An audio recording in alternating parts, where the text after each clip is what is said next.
भारतीय किसान संघ ने आज कैबिनेट मंत्री और महू विधायक सुश्री उषा ठाकुर को अपनी प्रमुख मांगों को लेकर कैबिनेट मंत्री को ज्ञापन सौंपा है। ज्ञापन में किसानों की 11 सूत्री मांगों का जिक्र किया गया है, जिनमें प्रमुख रूप से नदी जोड़ो अभियान के अंतर्गत मां नर्मदा का जल जाना पाव लाकर 7.5 नदियों को जोड़ा जाए ताकि किसानों को सिंचाई में परेशानी नहीं आए, इसका स्थायी निराकरण हो। साथ ही पिछली सरकार द्वारा 2 लाख का ऋण माफी की घोषणा के बाद ही बहुत से किसान डिफॉल्ट हो गए थे, उनके खाते नियमित करे। वहीं दूसरी ओर नकली बीज से बेचने विक्रेताओं ने किसानों की कमर तोड़ दी है। वहीं पत्ता गोभी का नकली बीज किसान को बेचकर किसान की 2.25 बीघा फसल नष्ट हो चुकी है, जिसका नुकसान 4 करोड़ रुपए है। उस विक्रेता दुकानदार के खिलाफ भी उचित कार्रवाई हो।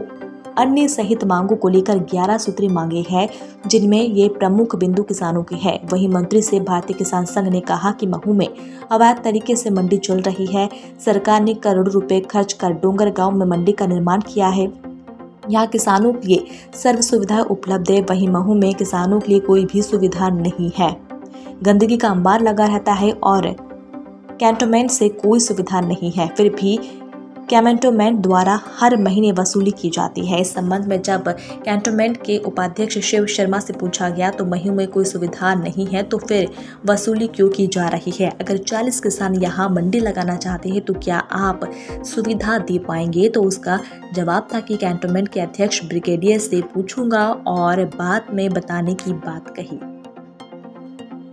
भारतीय किसान संघ की तरफ से भी हमारी क्षेत्रीय विधायक सुश्री उषा जी ठाकुर को हमने ज्ञापन प्रेषित किया, जिसमें हमने जो मांगे रखी है उसमें हमारी 12 सूत्री मांगे हैं। जिसमें हमने पहली जो मांग हमने रखी है, नदी जोड़ो अभियान के अंतर्गत मां नर्मदा का जल जाना पाव लाया जाए और जो 7.5 नदियों का उद्गम स्थल है वहाँ से सिंचाई की पूरी संपूर्ण व्यवस्था माइक्रो इरिगेशन के माध्यम से दी जाए, ताकि संपूर्ण मालवा क्षेत्र को सिंचित करने का लक्ष्य जो किसानों का है वो हम कई वर्षों से इस मांग को रखते आ रहे थे। हमने देखा था कि पिछले दिनों आप तहसील के चक्कर लगा रहे थे, पुलिस थाने के चक्कर लगा रहे थे, किस तरह का चक्कर था? वो नकली बीज के विषय में था हमारा, जिसमें अभी हमारे क्षेत्र में कई किसानों को नकली बीज पत्ता गोभी का वितरित किया गया कुछ विक्रेताओं द्वारा, तो उन पर कार्रवाई के लिए हम इसके लिए चक्कर लगा रहे थे। अनुविभागीय अधिकारी महोदय को भी हमने ज्ञापन दिया था, क्षेत्रीय विधायक महोदय को भी ज्ञापन दिया था और हम चाह रहे थे कि उनका लाइसेंस तो निरस्त हुआ, उन पर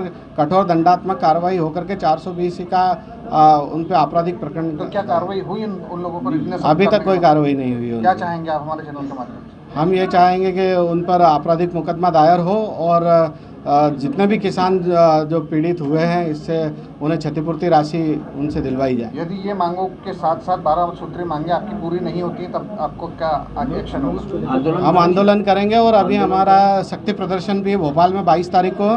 तो हमारी सभी ग्राम समितियों के किसान एकत्रित होकर के 22 तारीख को हम एक बड़ा आंदोलन प्रदेश के आह्वान पर जो किया जा रहा है वो भोपाल। विधानसभा चुनाव पर इन चीज़ों का फर्क पड़ेगा?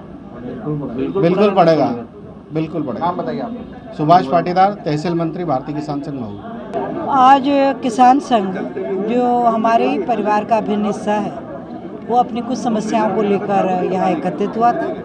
उनकी समस्याएं माननीय मुख्यमंत्री जी तक, कृषि मंत्री तक पहुँचाना हमारी जिम्मेदारी, वो पूरा हम पहुँचाएंगे। और स्थानीय स्तर पे जो हल हो सकता है, बिजली के शेड्यूल को लेकर बिजली अधिकारियों को और किसान संघ के पदाधिकारियों को लेकर हम एक साथ बैठने वाले हैं। कैंटोनमेंट बोर्ड के अधिकारियों के साथ भी बैठेंगे कि या तो मंडी या स्थानांतरित कीजिए, क्योंकि ये संविधान कहता है, ये कानून कहता है, और यदि आपने वहाँ कर रखा है तो वहाँ सारी व्यवस्थाएं उपलब्ध कराइए। जो मंडी शुल्क लेते हैं आप महू को हम नर्क नहीं होने देंगे। तो दोनों का समाधान अधिकारियों के साथ बैठ के निकालेंगे।